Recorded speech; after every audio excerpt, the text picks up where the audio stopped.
You stood back, snickering with pleasure, and I laid there dying with wounds you could measure.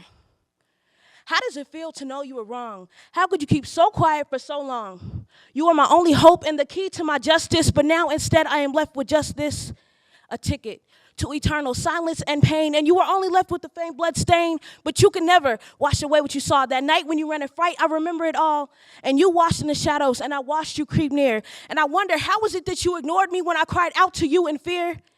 And he stood before me, gun cocked and glistening, pointed straight at my face, my life flashing before me, and my heart began to race. And the weapon screamed as it shattered through my being, and I laid there motionless as you and my blood were fleeing.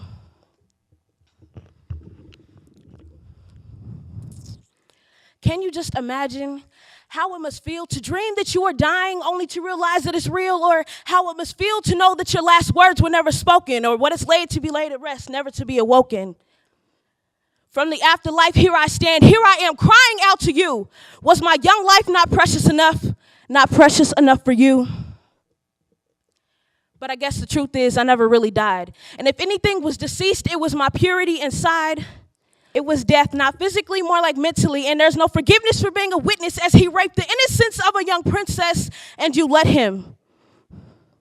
You'd sit back and you'd watch the things that he do. And it's funny because sometimes you try to play with me too. But what's really funny is because a child's life is supposed to be so delicate. So when you touched me and you teased me, did you do it for the hell of it? But don't worry, I won't forget this, and neither will you, because trust me, one day you will get yours too. I was the victim of a murder, a psychological murder, and my only life was taken. Relying on you to avenge me, I must have been mistaken. And when your time comes, don't you dare beg for forgiveness, because I begged for you to save me, but you were just a witness. Thank you.